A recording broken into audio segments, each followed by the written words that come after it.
তো welcome to my channel. তো চলো আজকে নিয়ে চলে এসেছি একটা সুন্দর নতুন রেসিপি নিয়ে। এটা একদম সিম্পল বাঙালি স্টাইলের চিকেন। তো চিকেন কারি করতে কি কি লাগছে দেখে নিই। এখানে চিকেন নিয়েছি, এখানে আলুটাকে আগে ভালো করে ভেজে রেখেছি, আর এখানে দেখো আদা রসুন টমেটো আর কাঁচা লঙ্কা, আর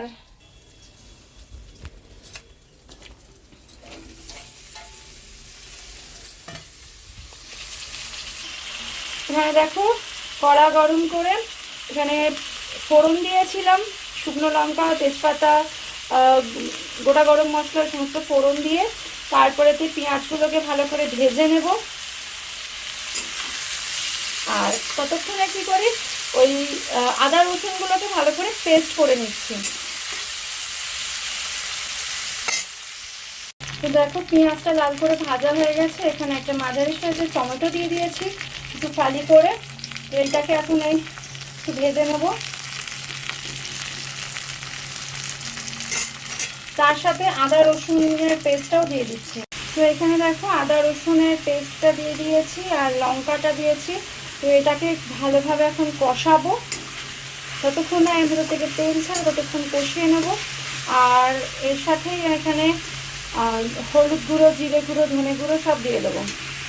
তো দেখো এখানে পরপর আমি হলুদ গুঁড়ো কাশ্মীরি লঙ্কা গুঁড়ো জিরে গুঁড়ো ধনে গুঁড়ো এবং চিকেন মশলা দিয়ে দিয়েছি। দিয়ে এই মশলাটাকে ভালো করে কষাবো, আর মাঝে মাঝে একটু করে জল দেবো, নাহলে মশলাটা পুড়ে যাবে। তো একটু করে জল দিয়ে দিয়ে মশলাটা কষাবো ততক্ষণ না মশলা থেকে তেল ছাড়ছে। দেখো মশলা থেকে খুব ভালোভাবে তেল ছেড়েছে। তো এইবার আমরা মাংসটা দিয়ে দেবো।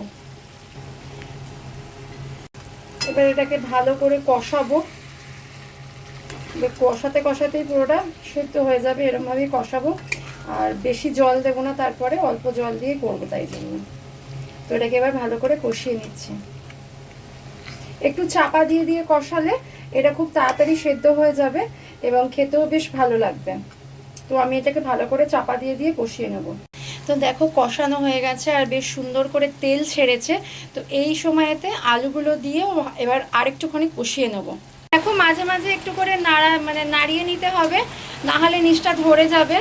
আর অল্প অল্প করে আমি জল দিয়ে, যেহেতু এটা কষা কষা করছি, তো সেই জন্য মাঝে মাঝে একটু করে নেড়ে নিচ্ছি আর অল্প করে জল দিয়ে আবার চাপা দিয়ে দিচ্ছি। দেখো আমাদের মাংস কমপ্লিট হয়ে গেছে। তো কি সুন্দর কালারও এসছে। আর একদম যেহেতু বলেছি কষা বানাচ্ছি, যেন ঝোল রাখিনি, কোনো গ্রেভি গ্রেভি রেখেছি, কোনো ঝোল রাখিনি। তো দেখো সুন্দর করে নামিয়েও নিয়েছি। তো যে আমি আর এখানে গরম মশলা অ্যাড করিনি, চিকেন মশলাটা অ্যাড করেছিলাম, তো সেই জন্য গরম মশলাটা অ্যাড করিনি। আশা করি রেসিপিটা তোমাদের সবারই ভালো লেগেছে। তো এইরকমভাবে তোমরাও বাঙালি স্টাইলের চিকেন কারি করতে পারো। তো আমার তো বেশ ভালো লাগে এরকমভাবে খেতে, তোমরাও ট্রাই করে দেখতে পারো। আশা করি তোমাদেরও ভালো লাগবে। তো ভালো লাগলে অবশ্যই লাইক কমেন্ট অ্যান্ড শেয়ার করো। আর যারা নতুন আমার চ্যানেলে তারা অবশ্যই চ্যানেলটাকে সাবস্ক্রাইব করো। তো চলো আজকের মতো টাটা।